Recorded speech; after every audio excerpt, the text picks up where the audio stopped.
So when I moved to Dubai, I really had no idea I was going to be a full-time makeup artist because back in Nigeria, I was an accountant. Yeah. You know, sometimes there are opportunities, but you just don't see it or you're not aware. So she told me she knows someone who is in Dubai and lives off makeup alone and she's doing really well. I'm like, really? She said, yes. I said, okay. I did a lot of collaborations. Starting out in the service industry generally, because how would people see that, oh, she can really do this? How do you get referrals? How do you even get pictures to post? International brands have support. They have investors. They have, let's bring it home. They have electricity. My sister, as little as electricity, we are still battling with it. Are you trying to say we don't have electricity? Girl, we burn generator, we buy gas, they buy fuel. The first time I had an actual white person, oh my God, I didn't even have products for her skin color. The only thing I had closest to her skin color was my lightest shade of concealer. Oh. There was no foundation in her color. I can do anything that I put my mind to, that I put my heart to. It has taught me I can live and exist as long as I have God. Hi everyone, welcome to another inspiring episode of the show. I am your humble host, Cathy Cat, and today I'm joined by someone deeply admired. She's a talented and professional makeup artist here in Dubai, and she was also the one who did my makeup for my wedding. It was such an honor. So she made me feel absolutely beautiful and confident. Her name is Simbiat Oladipupo, also known as Oasis .moi _Dubai. Oasis MUA in Dubai. That's it. And she's a Nigerian-born Dubai destination and bridal makeup artist with over 9 years of experience. Simbiat is known for her signature glam, clean and a calm, graceful approach to beauty.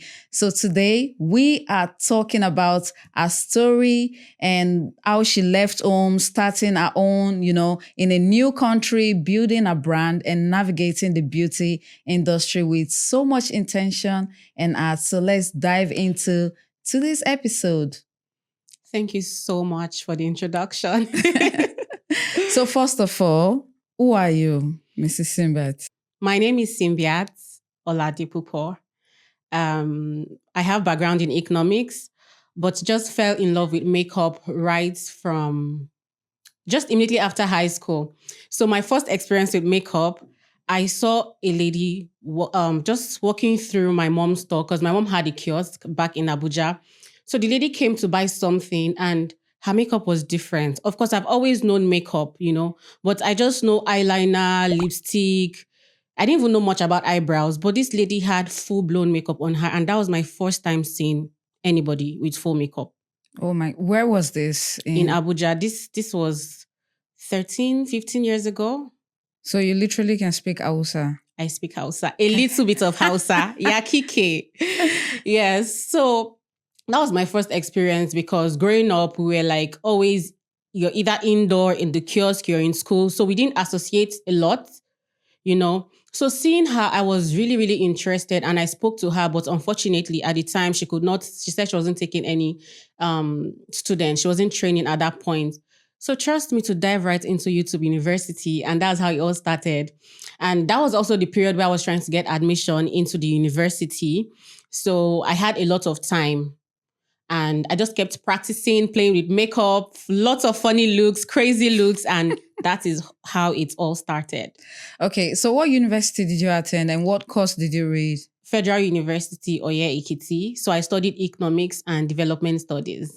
Wow, impressive. Welcome, Mrs. Simbiat. Thank you. So let's start from the beginning. When did you first move to Dubai and how did you know you were going to move to Dubai? So growing up, I always said I was going to get married at the age of 22.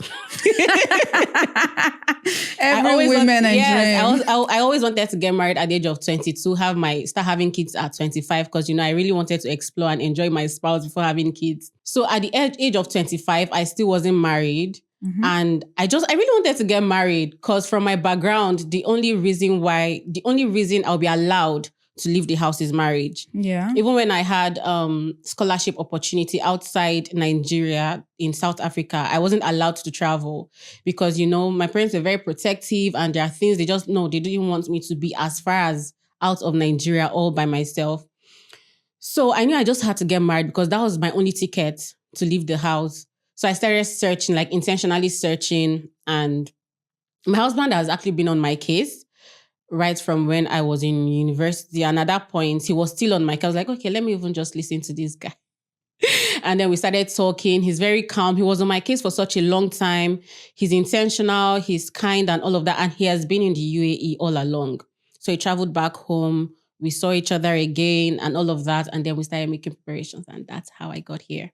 So was Dubai always a part of the plan, or it just happened because of your husband? It just happened because of my husband. I didn't have any plan to move to Dubai. So let's say now he met you and he said, okay, baby girl, come to Dubai, and you just picked up your bag. We got married and then I joined. You got married in Dubai or in Nigeria? Yeah. So how did it happen? He came. Wonderful. Yeah. So when you moved to Dubai, how was the challenge from the beginning? So when I moved to Dubai, I really had no idea I was going to be a full-time makeup artist because back in Nigeria, I was an accountant. Yeah. With my experience in economics. I also have ICANN, that's Institute of Chartered Accountants Nigeria. So I had my last papers just right before our wedding. And as a practicing accountant in Nigeria, I only had opportunity to actually practice makeup artistry full-time during COVID. So COVID really helped my makeup artistry business. You were in Dubai during the COVID? No, I was in Nigeria. Yes, I was in Nigeria during COVID. So I had lots of students requesting to get trained because I had time, I wasn't going to work. So I had time. I took students. I was training students to teach them makeup artistry. And I had lots of photo shoots. People were booking for photo shoots, So in our part of Abuja, the lockdown wasn't so strict. So people were still moving around, but you weren't just allowed to go so far. So within the vicinity, within the area, people were moving around. So I was actually really booked and that kept me busy during COVID. Then when I got here, I just felt I was going to continue as an accountant. And I was really hoping to get really good offers and my tastes were high. I wanted to earn. Then my thoughts were like, okay, if I could get, let me not mention the amount, but no, you can mention. You can mention. No, I prefer not to. My taste was actually really high, but when I got here, the offers I was getting wasn't close to what I wanted. So I got offers but I didn't even get any good offer relating to accounting. I kept trying and I did not get, but I got sales, but my husband did not want me to do that because he felt I was worth more and I am worth more. And it will be draining actually. Exactly. And what he said then was, whatever I start with is what I'll most likely continue with. At this point, I still had no idea that I was going to do makeup in Dubai because I didn't know any single human apart from my husband before moving to Dubai. So I started networking, spoke with people back home. Do you know anybody in Dubai? I just want to meet new because my husband, his life was just work and home. So it's not like he had a network of people to introduce me to all of that. So I had to look back home, like anybody knows anybody here in Dubai. And then a friend of mine from university knows someone who had just moved to Dubai as well. Her name is Adetutu. So I met Adetutu through her. And then that was how I met like 3-4 people just off of my friends from back home.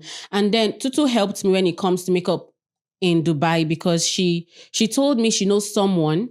Sometimes there are opportunities, but you just don't see it or you're not aware. So she told me she knows someone who is in Dubai and lives off makeup alone and she's doing really well. I'm like, really? She said, yes. I said, okay. Very good. And that's how I started reaching out to people. And then my eyes opened to Instagram because prior to this time, I wasn't using Instagram as much because back home, I met clients based off referrals, friend, and all of that. So here now, this is where the real work begins because I didn't really know that many people. So I need more audience. I need more people to see me. And then I started reading more, researching more. I learned about Instagram. I learned about using hashtags. I started following other makeup artists around the world, seeing how they are doing it. And that's how I started putting it in my business, reaching out to people. And that's how it all began. What was your early months like? Was it, emotionally, physically, and professionally? Because, majority of the people, when we come to a country that we've never been, we tend to have, it could be challenging for some people, and some people are just lucky not to have these challenges. So for me, it was definitely challenging because I didn't come to just sit down in the house. I came and I have to work because I've worked all my life. And it was first trying to get an accounting job and not getting it, and then opening my eyes to makeup. At that point, there was a point I was like, God, if I could even get 3 clients a month. Because I was just starting and I was actually always very grateful. Nothing felt like too small for me. Like everybody's face I can touch is like, oh, wow, God, thank you, So gradually I started meeting people. I started getting clients from doing my friend's friend. And I did a lot of collaborations. Starting out in the service industry generally, because how would people see that, oh, she can really do this? How do you get referrals? How do you even get pictures to post? Because I started posting pictures that I had done in Nigeria and was just posting it on my Instagram. But makeup back in Nigeria is somewhat different from than makeup what here. You have here. So I had to actively work. Then I think I was doing makeup for 150 dirhams. Oh, I was doing makeup for 100 with your products, with my products, and I have to transport because I do mobile service. I have to transport myself to the clients. At that point, I had to use metro because if I use taxi, there's not even going to be 50 dirhams for me. So was the 150 that you were charging then, was it part of the collaboration? 150 was paid clients. Collaboration was free. 150 dirhams, paid clients. Collaboration was free. I feel like we should ring a bell on her. But real. Anyways, it's always like this from the beginning. I was just starting and I really needed people to see that, oh, wow, she can really do this. I needed people to give me a chance. I needed the opportunity to be in people's faces, wow. And I also needed these pictures and videos for my portfolio. So did you expect any cultural shock or unexpected struggles, because, we chocolate, we are of colored skin and changing into making different color tone. Was there anything unexpected that you struggled with? 98% of my clients are Black women of color, from across the globe, from across the world, women of color. The first time I had an actual white person, this client had booked me for herself and her friend. And she didn't tell me her friend was white. But in Nigeria, the good thing is in Nigeria, we have people who are really, really light skin. So I know how to navigate extra light skin, like white skin. So I saw her and I'm like, oh my God, I didn't even have products for her skin color. The only thing I had closest to her skin color was my lightest shade of concealer. Oh. There was no foundation in her color. I bet it came out great. I have that picture actually. And that client would have an idea that I was literally praying in my mind, like, God, please guide me. Yalla, please help me. See me through this. And it turned out great. I have a picture of that. I'll share it with you. I'll search it and share it with you. Yeah, you have to share this picture. Yes. Did you go out because having a different shade, I've tried, I'm not a makeup artist. I don't like to apply makeup for myself because I feel like it's too much work. So every time I happen to apply makeup, it's either my neck is different. Please don't look at my neck. Or something is wrong. So I say, okay, it's when I have an event or something, I'm just going to try to put one or two things together.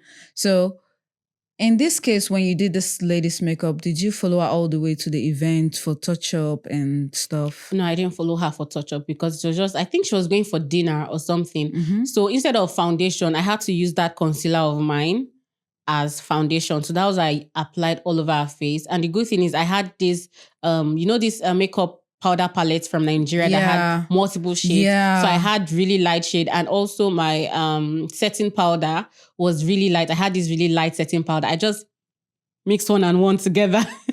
And it came out really nice. I'll share the picture with you. And And that was my first experience with super white skin. Not white, but really So light is that skin. the only white person? No, after that, of course, I have to do upgrade classes. I've worked with multiple non-brown skin colored women. Because, in Africa, the makeups are not so pricey compared to when going to the mall, for example. I don't want to mention the brand. You end up finding a foundation that will cost you like 300, 400, 200 dirham. So, to Nigerian makeup and Dubai makeup, which would you pick? Makeup products in Nigeria and makeup products in Dubai. Yes. The truth is, Nigerian makeup products are amazing. They are doing so well. I would like to mention their names. They are doing so well. The difference between the Nigerian makeup products and international makeup brands is just marketing, leverage. The reason why I use mostly international brands is because of the category of women I'm serving. Yeah. And I want them to be comfortable. I want them to trust me. I want them to see products that they know, products that they are familiar with. But if I am going to just do makeup on my own without caring about, I would use Nigerian products because it will give you very good results, as much as good results compared to the international brands. Nigerian products are that good. The only difference really is just the privilege that the international market has. And I wish that our government will really do more so that there's more opportunity for companies in Nigeria to showcase their products to the world because we are doing amazing. The thing there is that in this country here, they put a lot of time, they put a lot of love and effort in marketing. They don't think about, what if there's no results. They don't think about this. But why Africa is a little bit backward is because we always think of the amount of money we have to spend to market our products. The thing really is, from my own perspective, a Nigerian person, let's bring it home, a Nigerian business has to put in more effort, more money, more risk than international brands. International brands have support. They have investors. They have, let's bring it home, they have electricity. My sister, as little as electricity, we are still battling with it. Are you trying to say we don't have electricity? Girl, we burn generator, we buy gas, they buy fuel. Should they be doing... Fuel should only be for cars. Yeah. Do you understand? See how much they invest in all of that. Security. Yeah. That is one great thing that I really love about this country. So there's so much risk. There's so much that a Nigerian person, business owner, have to put in to make anything work. Anything. True. Did your makeup career started back in Dubai, but when you are in Nigeria, so when you came to Dubai, there's an upgrade. Did you upgrade your skills? Did you attend any course, to improve in your skills? Yeah. So since I got here, I've done multiple courses, online, physically. And the thing is, when it comes to being a makeup artist, a lot of people think that you should only train and do courses related to the actual skill. But it is way more than that. If you want to be really good and you really want to make money in your business and you want to excel, it is not, for me, skill is like 40% the thing. Customer service, structuring your business. People want to book. I'm getting booked by clients from all over the world, and the timings are different. Maybe it's 1 a.m. my time and their time is daytime and they want to book me. How are they able to reach me? How are they able to contact me? So these are structures to put that, these are things you learn, when you go for upgrade classes, not just makeup skill upgrade classes, but upgrade classes around managing a business, because makeup is, as much as I love it and is a hobby, this is my business. This is how I live. So it is important I put everything in place, and customer service, how I relate with my clients, how I make sure that they are satisfied, how I'm able to do the makeup for them just exactly how they like it. That is very, very important to me. And these are the things that upgrade classes has really helped me to improve on. Do you have few schools you attended that helped you? So it's not a school, it's just other makeup artists. So for me, I said it on socials some days back. If you're ever going to get a coach as a beauty business owner, make sure that person is also a beauty business owner. Yeah. Because they've been there, done that. Not just a general coach. So these are just people on social media who are doing really well, who are doing what I see, I like, and also want to do. So people are already doing the things that I want to do. So these are the kind of people you reach out to. These are the kind of people, when they are selling courses, you buy their courses and all of that. And that has been it. Wow. So when was the moment you felt like, am I really doing this? Like, yes, I'm doing this. Because first, when you move to a new country, you think about how to get your first client, how people is going to believe in you, how people is going to see your business, how people will listen to you, because these are the aspects we go through. So when did you realize, like, is this really me? Like, yes, this is really me. I'm really doing this. I got my first social media client when this lady messaged me and she booked for 3 or 4 days. I think at that point I was charging around 200 to 50 dirhams. 3 or 4 days, and it was herself and her friend. And at that time, I was going to just do makeup for she and her friend today, she and her friend tomorrow for 4 days straight. It's not like I already had so many clients. I do like 1 client in 2 weeks, sometimes just 3 clients a month back then. And I have had this late. So this was 8 clients within 4 days. And I'm like, wow, through social media, I have to put in the work. I have to push it. I have to put as much effort as I can. And that was it from like, okay, girl, we are doing this. There is money in this. There's opportunity in this.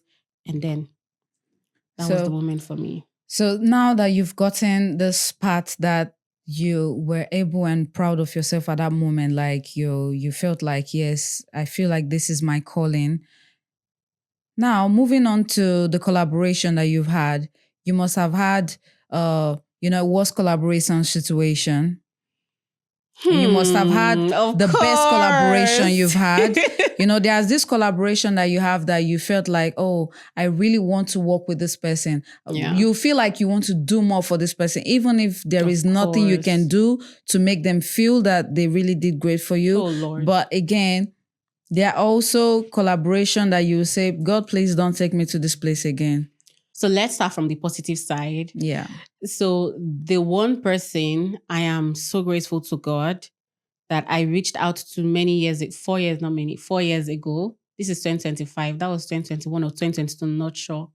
Is Lady Mayowa. I will mention her name. She's an amazing human. So I found out about an event, success community event that she was organizing at that time. Yeah. I didn't know her. I didn't know about the event. I just saw it on socials and I saw, oh, this is the person organizing it. And smart kind of like, why not reach out to the person who is organizing it herself? And I messaged her. I had no idea she was even going to reply me. I messaged her, I would like to contribute to your event. I see what you're doing. I like it. It's amazing. Well done. Good job. All of that. And I would like to contribute. As a way to contribute, I'll offer you makeup service on that day on the house. Wow. And then that's how it all started. I did her makeup, and from there it's just been, she feels like home. She feels like family, The community I'm just really happy. I'm really grateful to God that I took the step. So because it's not like I know her, when you don't know someone, you've never seen them before, you don't know someone who knows them. Yeah. So you're just seeing them on socials and like, you want to reach out to this person. And I reached out to her and she replied me. I'm like, wow, alhamdulillah. And after then, I am so grateful to God. Again, I'm saying it. I'm grateful to God that I took the bold step to message her. It's been a blessing from there. And the negative experience, of course, I won't mention her name. No, don't mention the name. Of course. No, don't mention it. If she's still in the city, it's she's best. not even based in the UAE. She's based back home, but she's quite popular. And it's in my early days. I was reaching out to anybody I could. I was reaching out as much as I could. But they were trying to use you. Girl, we were trying to use each other actually. Yeah. But at least when I do, it's about give and take, exactly. If I give, you give me we are back. all using, at the end of the day, we are all using each other. I'm trying to use your platform and you're also using my service for free. But if you benefit and I benefit, I think it's a win-win. Win-win. And also there should be mutual respect. Yeah. You have a lot of followers on your socials and all of that made you look like you are up here. But because I am still growing doesn't mean I am down here. We are all trying to grow and I'm adding to you. You should pour back into me, but still respect me. So I went to get her makeup done and then I had just given birth. My baby was a few months old. So I had to back my baby. And I got there and she was asking for a particular product that I didn't have that product. That's the only product that she uses. And this was a collaboration. This was a collaboration. So there's this fancy highlighter that fancy highlighter. It was raining that time. Yeah, it's actually still raining. Yes. Raining. So, and I didn't have that particular brand. Like, that is the only highlighter she uses. Oh, no, I feel bad. I'm like, oh my God. Auntie, calm down. She was like, I feel bad. I don't use any other highlighter. You're making me feel bad. I don't feel like going anymore. I felt so bad. She was going for, I think, dinner that evening. And I had my baby on my back. I was doing her makeup and she just kept complaining. And I just felt really bad. I felt really bad. I went home and cried. I almost decided not to collaborate with anyone. But I was like, collaboration, I was going to continue. And I didn't let that stop me. Because I don't know what was wrong with her because I see her on socials and she looks like an amazing person. Maybe it wasn't just her good day that day or I don't know. So that was my bad experience to doing collaboration. But at least it's just one bad experience, which is not bad. But I hope you guys found a way to be in good terms. Oh no, we're not on bad terms at all. We're not on bad. Yeah, if I have an opportunity to work with her, I will because girl, I have all the products. Let her name it. I have it all. Wow. So how would you describe your makeup styles, for bridals and special occasions? So my makeup style for brides especially is timeless. Brides like to feel, well, not all brides, because I cater for very big audience of women. So some brides like their look really bold, while some like it really soft, like they don't even want to see the makeup. Simple. Yes. So like they want people to see them like, oh, this lady is beautiful before they see the makeup. Yeah. And I get it because I really get it. But some brides like it to be really bold, colorful, and all of that. So for me, every client tells me what they want. I allow their face to tell me what they want. I let the client tell me what they want. So I would just say clean is how I describe my makeup style, regardless of being a bride or just someone going for special occasion. Yeah. Yeah. Just how do you want your makeup? How do you want to look? And it's my responsibility to bring their vision to life and to make sure that their makeup looks flawless, regardless of how they want it. Even if you want purple, pink, brown, every color of the planet, you want it on your face.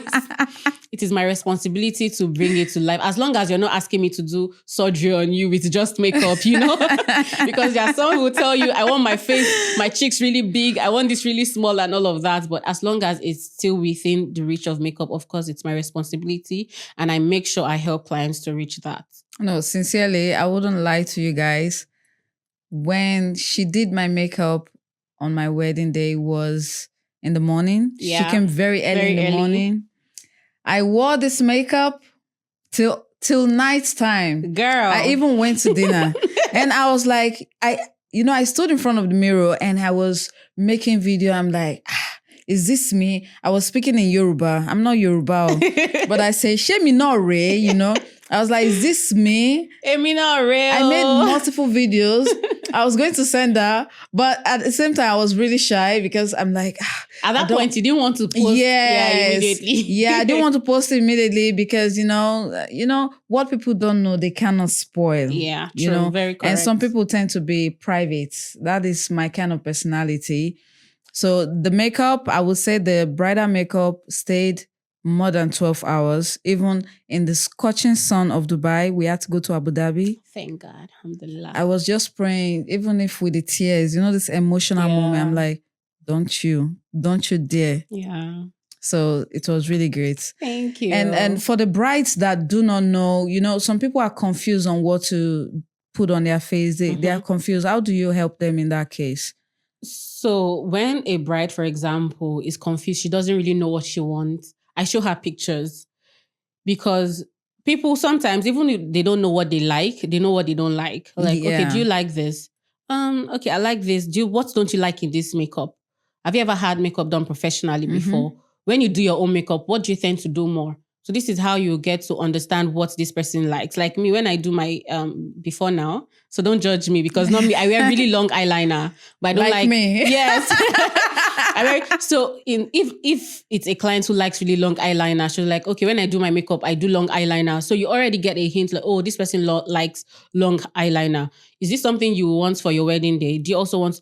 So that's how you discuss it. That's like mostly bridal makeup takes more time. You discuss how do you like this? How do you like that? You have to be very detailed because we all pray to get married only once. This is that one day. And get married right. Right. This is one day that would, by God's grace, not repeat itself. Is that one day that everything has to be even if it has to repeat itself, it has to be anniversary. Do you understand? Silver jubilee, vow renewal, honeymoon and stuff. So it's usually very detailed. I take it very personal to make sure that they like every bit of it. And the good thing with me is that I can correct anything. The under eye is not as bright as I want. I can make it brighter. I want longer lashes. I want the eyeliner shorter. I want the brows more arched upwards. And that's why I'm also very, very comfortable with my brides having seen their face. At any point in time, you want to look at your face, you want a mirror. I am very okay with it because my service is not cheap. You're paying for it. You're paying for this service and you really need to get the worth of it. You need to leave my chair feeling very confident. And I also do not like it when every other person thinks this client or bride is beautiful and the bride feels, the makeup is nice, but I'm not really comfortable with it. That's not my style. Yeah. Even if it's a kind of makeup that I do not like, but that is what my bride or clients want, she has to get it. Yeah, you know why? Because she calls the shot, Yeah, you know why some clients actually feel like they don't like it? Because they feel like they are being buttered. Exactly. Because some people will not tell you the truth. There are some people that will be around you. Even when the makeup is bad, they will just tell you, oh, you're so gorgeous. It's Sometimes so beautiful. it's not even about the whole look. Like there was this one time I had a bride who wanted super thin brows. I mean, I have never done an eyebrow as thin. It was very thin, like as thin as one line. And she had eyebrows it's a bride. It's a bride. And she wanted me, it's a bride. And she wanted me to highlight the brows to be as thin as one line. So I told her I was going to do it to make it look neat. Everybody liked the thick. It wasn't big, but just normal sized eyebrows on her. Everybody liked it, but she said no, she didn't want that. She wanted that. I told her if I was going to do it, it means I have to trim your brows because if not, the strokes of the hair would show. And she's like, she's fine with it. I should trim her brows. And I achieved it. And this lady loved her makeup. Really? I was not pleased with the look because it was super thin. I'm not even saying just thin. It was like one line kind of eyebrows. And she's like, that is what she wanted. And she was pleased with it. At the end of the day, she's the client. She calls the shot. She's happy. I'm happy. It must be a style, I think we're all different and unique in and I think there's ways. a look she was just going for that sort of look. Was she what nationality is she? So she's based in the US, but she's from Sierra Leone. I think Sierra Leone, yeah.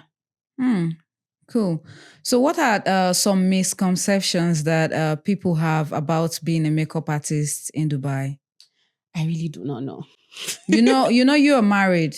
Mm-hmm. There are other makeup artists that are not married. Like in the mall now, you go to the mall, you find multiple people who are makeup artists and, they tend to party a lot. So yeah. Really, misconceptions that people have about makeup artists in Dubai.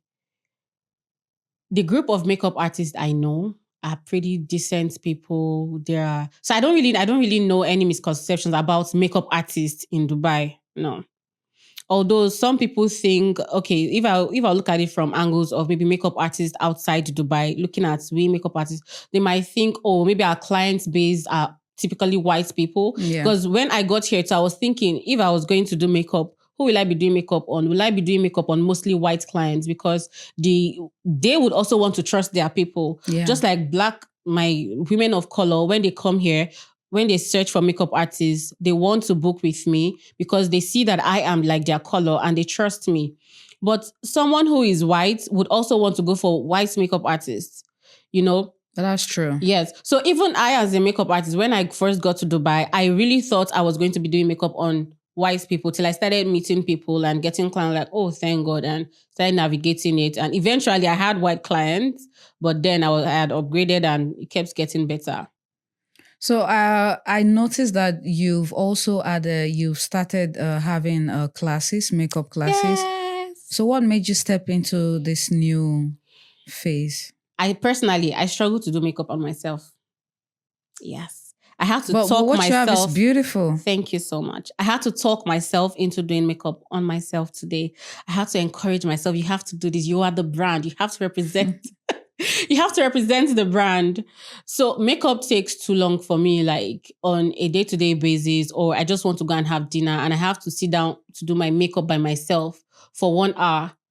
I mean, I would love to also call makeup artists to do my makeup because I don't want to have to do my makeup for myself. So I had to learn how to do makeup faster, you know? So I came about the 2 minutes makeup technique, 10 minutes makeup technique, and the 45 minutes, which is the longer one. So if I am going to the grocery store, I want to look the parts because my earlier years in Dubai, I felt like people looked down on me too much. I felt like I was just there. I was just on the surface, you know? And when I felt, okay, it is time for me to step up, I want to look good. I'm going to the grocery store. I don't want to look like a house help. Yeah. You know, I still want to look good. How do I elevate my look, dress better, and then have something on my face so that I do not just look blank? So I learned how to do, okay, what can I do in 2 minutes that would elevate my look? And that's how I came about the 2 minutes makeup technique. Okay, for days when I just want to maybe go out with my husband, nothing special. I want to also elevate my look. I want to look better. I want to put myself together. I'm going to see a friend, you know, and I have like up to 10 minutes to, what can I do? How can I do my makeup within only 10 minutes and it still looks good? And that's how I came about the 10 minutes makeup technique. And the 45 minutes makeup technique is what I have on today. It's more bold, it's more detailed and all of that. So that's how I came about, okay, if I did this for myself, because it feels like it is unfair when people treat people based off look. You know, when someone is not looking their best and all of that, and someone who's looking, and even you'll notice that even you that are complaining that they are treating you bad because of how you look, you also treat people better when they look better. When you see two people, one not so well dressed and one well dressed, you will tend to treat the person who is well dressed better. It's psychological. No, not for everybody. My sister. Not for everyone. If you analyze it, and when I say better, I'm not saying you treat this other person as trash, but you will just be more conscious, more respectful. Yeah. Like there's this extra effort you put on somebody that is looking good. Just like they say, first appearance, you know. You understand? Yeah. So it's made me realize I am still working on myself. I'm just working on how I look, how I dress, and all of that. It is actually very important. And so I started doing it for myself. I'm like, okay, other women go through. I'm even a makeup artist and I am going through this challenge. What about women out there? How can I help them to look good in a fraction of the time? Okay, when you have only 2 minutes, maybe you're going to pick your kids from school or you're just rushing somewhere, you're going to the grocery store, you're going to the market, all of that, just like day-to-day runs. What can you do just to elevate your look in terms of makeup? And that's 2 minutes makeup. And that's how I began to do classes. And I have another class coming up August 23rd. Yeah, the same 2 minutes makeup technique, 10 minutes makeup technique, and 45 minutes makeup technique, which is the full glam. Because I want other women to also be able to experience themselves in an elevated way daily. So this is really great. Let's say, for example, now I'm your student. What is that core or mindset you would have me walk away with as your student? So when it comes to students, I have two categories of students. The one I had just spoken about is personal makeup, people doing makeup on themselves, Not for other people. not for other people. And then I have student that I train to become makeup artists. It actually delights me so much when my students start makeup professionally. They start getting clients, they work and their work looks good. I have students from back in Nigeria who are doing so well. And I have two here because a lot of times being a makeup artist, training from start to become a makeup artist is actually very tasking because there's a lot of you doubting yourself. There's a lot of, can I really do this? There's a lot of, will I really make money from this? Will people trust me? How do I get clients? How do I structure my business and all of that? Yeah. So when I see my students finish their class and then they actually put in the work, it makes me feel so proud. So what I make sure that every student of mine live with is a very positive mindset. Yeah. No matter what you're going through, no matter how today looks, it can always be better. No matter how my makeup looks today, how my customer service is today, there's always opportunity for it to get better. And one of the main things I treat them is customer service. Outside the skill, they're coming to learn the skill, but for me, because your clients they're like your gold. Yes, so They're your gold mine if you treat your clients well. Even when you make mistakes or you do something wrong, but because you're very kind, you're very cautious, you treat them well, you talk to them nicely, there's power in people just liking you, in loving you, and that's the power in customer service. And then I also teach them how to correct mistakes because with makeup, whatever it is you've done that client does not like, there's a chance to correct it. So always make sure your client leaves satisfied. And that's it for me. So you literally you're doing a lot, teaching, doing your job. So are Yes. you like a solo brand or you have a team behind you helping and supporting you? Yes. So I started solo on my own. I am everything. I do everything. But now I have one of my past students. But literally to be successful, you cannot do everything by yourself. Yeah, true. You need a team. Of course, as to grow, you need. So a past student of mine is now not my assistant. She's like a team member. So days when I have multiple clients, we go work it together. I have someone handling my socials and when I need, so the person handling my socials is full time. I have someone who does photography and videography for me for days when I need extra hand. Person comes on board, and so it's a team of 4 people right now. And that's where I'm at currently. That's perfect, Yeah. That's perfect. But again, for new beginners, they can still try to do everything because you need also financial stability to be able to afford a team. For beginners, I would say because you're a beginner, you most likely have enough time. Just do it, put in the work, pictures, videos, photography, social media, research, just do it. It's worth it. Be the content creator. Be everything. Every single thing. Be the one hyping yourself as well. So what has this journey taught you about yourself as a person, not just as a businesswoman that you are? It has taught me that I can do anything that I put my mind to, that I put my heart to. It has taught me I can live and exist as long as I have God. Like, let's say the whole world, like I'm the only person on earth now.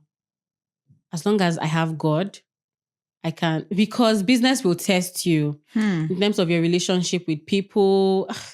It's just a lot. It has taught me how resilient I am. It has transformed me. It's opened my eyes to life on a more deeper level. And it also made me realize how life is so spiritual. I can be like this minute, like thinking, oh, I need to do this. I need money for this. I don't want to go into my savings. And 3-4 bookings come in. And it just made me realize, because when I was working back in Nigeria, a 9 to 5, I really didn't understand the depth of inflow. I didn't understand the depth of having money, because I didn't even need money. I was with my parents. I didn't need money for anything. Back then, I was just using the money to pursue my icon. I didn't need money. But now, I'm now on my own. But when they give you money, you take money. Of course, girl. I like money. Because the way you're saying is such a good girl. Like, I didn't need money. Don't give me your money. Of course, take your money. I've always liked money. When I was 7 years old, I made this knitted bag and I sold it to my sister and she was owing me. I think I sold it for 200 naira or something. Did she pay you? She paid me some part. She didn't pay me everything. I was on her neck. Give me my money. So you need to add a lot of bonus to that and ask for your money. Like, I kept asking for my money. So I like money, but I didn't really need money so much then. But now when you become an adult, you need money. A lot of things are not cheap, So it made me understand inflow. Like, I need money for something 1 minute and multiple bookings are coming in. So it just made me realize how spiritual, how inflow, how attracting money, attracting wealth, growing wealth and all of that, growing a business. So it just made me realize I'm resilient. It made me realize I can be anything that I put my heart to. I can literally just read. It's just like getting clients who speak French. And I had to learn. It's not like my French is perfect, but I'm able to communicate.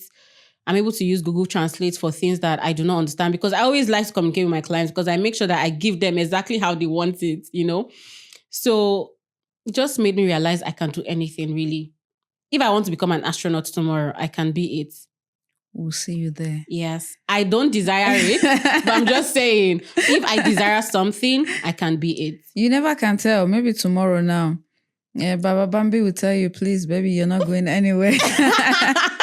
So being a makeup artist, especially for a strong, a powerful woman working in Dubai, it's not always as easy as people may think it is to manage the home, to manage family, to manage your work, business, plus giving daddy his choice.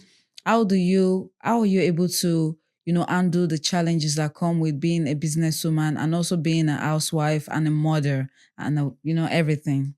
I had to choose my struggles, really. I had to get help. It was draining. It is hard. And thank God I have a very kind, supportive husband. So he helps me a lot. But, the fact that you even have to call it help, I recognize his efforts. But the fact that you call it help means you don't have to ask for it, like you have to do this, you have to do that. So it is really tasking. And when I started having kids and all of that, we had to get help, because even he wasn't getting all of me like he used to. Like, where is my wife? This drained woman is not my wife. So we got support. And it literally made our lives better. It made our lives easier. It's not cheap, but it's really worth it. It's worth our mental health. It's worth just coming back and you're happy. You're not coming back home and you're already tense, And with kids, when I have to go out, because as a makeup artist, you literally, and I do mobile service, I go to client's location. I can't always take my child. At the beginning days, I took my daughter everywhere. I'll back her, I'll do the makeup, whether free, paid, collaboration, everything. She'll be behind me. And it was draining. It was draining. It was draining. And we had to decide to get help. So it really made our lives better. Otherwise, you're going to be you just have to be I recommend getting help. As long as you can afford it. I pray and I wish every woman could afford help. It's really important, especially abroad. Back in Nigeria, you have your sister, your cousin, your mother, you have people around, you have neighbors, although even it's not so safe, especially when it comes to neighbors, it's not so safe or secured. But there are days when you just want to, like, okay, let me just want to take a nap. And your child is in the house, but anything, there are neighbors around, But it's not like that. It's not here. the same. It's not the same. You can't entrust your child with someone that you're not quite sure. You won't even see anybody to not be sure of. It's not like in Africa you find someone. In Africa you find someone, but here you won't. The other day when I first moved here, because back in Nigeria where I stayed, we greet everybody. We walk along the street. Good afternoon. Everybody. So I got here and I was in the lift and I saw this woman and her spouse. I'm like, hi, good evening. They stared at me in the eyes and did not reply. I cried. My husband was like, "What is this girl? Why did you greet them? Why did you greet them?" So imagine, is it, there is no village abroad. Is it when you had just moved? It's There's not no because you village. cried. It's because you have the sweet, this sweet personality. And I try you- not to lose it, Yeah. because when things like that happen too often, you tend to, I like to see someone look good and like, oh, wow, you look beautiful. Oh, I like your hair. It's just like bringing out positivity, adding positivity to the world. But majority of But the people sometimes here it's will not say, appreciated. no, most people will say, thank you. But, some people might say no, but again, that doesn't Some mean... would not reply, but some will. But I still try to keep it up. It's just that I'm now somewhat judgmental. She looks nice. Sometimes I just like face my front, but sometimes I'm like, oh, you look beautiful. Whatever comes is on that person. What I did is on me. Like, I'm bringing out positivity to the world. And if you decide to accept it, good. If not, I'm also good. So for other African or Nigerian creative like you that wants to relocate to another country, be it here in UAE, be it in another country, what honest advice would you dish out to them? So for anyone looking at relocating, I would say get a skill. This skill saved me. I would have had to settle for anything because it is not just me to sit down at home and not bring. I like to have my money. I like money. I like to have my money. I like the freedom that comes with it. I like the security that comes with it. So this skill saved my life because I would have had to settle for. Dubai does long hour jobs, 12 hours. You work for a month and get some jobs, give one day off in a whole week. So imagine that's what I had. If I didn't have this skill, maybe that's what I would have had to do at the end of the day. So have a skill. Those things that might look like makeup. Of course, makeup is not a career path that is looked down on in Nigeria. It's Yeah. also a big deal in Nigeria. But there are skills in Nigeria that looks like it's not a big deal, like it's dirty work and all of that. If that's, learn it. If it's plumbing, anything, any skill, anything your hand can do to make any service, learn it. It would bring you wealth. It will bring you money, especially if you now know how to manage the business, if you know how to transform, because having a skill is not enough. Knowing how to manage it, knowing how to run the business is what will help you build wealth. So anything you can learn before leaving Nigeria, even if you're going abroad to study, if you're going abroad for a particular job, maybe you've already even gotten the job that is taking you abroad, just still learn something. Just for any reason, you have something. There are also bring you digital skills, It doesn't have to be like true. with your hands. There are digital True. skills that you can do anywhere, You're any very part of correct. the world, You're very correct. Yeah. Even there are people who are back home in Nigeria and they are doing lots of digital employment jobs and they are being paid well. Wow, great. So what does the future look like for Oasis Queens? Okay, so right now I'm working on a book. Should I spill that now? I'm working on a book. You people better keep your eyes peeled. Yes, I'm working on a book. I'm open to... So I want to make products, but I just haven't decided what products that I want to give out. I'm still looking for, okay, what's that thing that women out there do not have? Because I don't just want to give... Just what is everybody, Yes, because if they already have it, why do I have to bring it to them and try to sugarcoat it and tell them, oh, it is my own that is... You understand? That's the best. It's just like my makeup classes for women. I'm not just teaching you makeup. I'm teaching you how to do your makeup in a fraction of the time.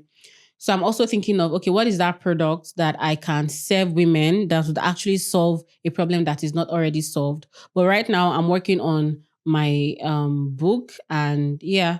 So that's it basically. I'm just really open to opportunities. I'm open to working with lots of clients, celebrities, and yeah, that's it. Now you've talked about celebrity. What's that one celebrity that you are looking to, to get her face beat up, like paint everything to make her look gorgeous? I'm a Nicki Minaj girly. I love Nicki Minaj. Growing up, I could sing, I could rap her song. I'm a Muslim, so it feels like, why Nicki Minaj? But I really, really liked Nicki. There was a time I even felt I looked like Nicki Minaj. There was a point I felt like I looked like Nicki Minaj. I really like her. Imagine doing Nicki Minaj's makeup. Full blown. Never say never. Maybe Nicki Wait, Minaj let me try to leave that moment right now. Let me visualize it. Doing makeup on Nicki Minaj. Like she's right in front of me. I'm doing her brows. I'm doing her eyeliner. See, imagination. It will come to pass. It's all about manifesting. Amen. Nicki Minaj, I love you and I would like to get your makeup done. Okay, so this is a quick fire round just for fun, okay? Favorite makeup products you can't live without? Charlotte Tilbury setting spray. Soft glam or bold glam? I feel like I'm snitching on my bold glam girlies, but soft glam. Okay, Nigerian jollof rice or Dubai jollof rice? Dubai jollof rice, is that even a thing? Nigerian jollof rice, especially from biggie African restaurants. Okay, one celebrity you'd do makeup, you said Nicki Minaj. One word your clients often use to describe your work? It looks so clean. Flawless. Okay. Thank you so much, Mrs. Simbiat, for joining us on today's episode. It was fantastic and wonderful having you on today's show. It was really nice. Thank you for having me. For the viewers, if you love this episode and you want to be on the next show, leave your comments in the comment section. Do not forget to share this video with your friends. You never know who you might inspire with this story, that anyone can do it. For a strong woman to be able to bring herself all the way, leaving her folks, her family, to move to a country she's never been to, trusting that there is also future and, going to a new country and trying something different. So I would say, take your bag and go to where you feel like you are welcomed. And another thing to tell, Dubai is one of the safest places where you can walk 3 a.m. in the midnight. You don't have to be scared of anyone grabbing your phone or anything. So I want to say thank you so much for the viewers for watching. And thank you, Mrs. Simbiat, for joining us. Thank you so much. It's a pleasure to have you. And we'll see you on the next episode. Bye. Bye.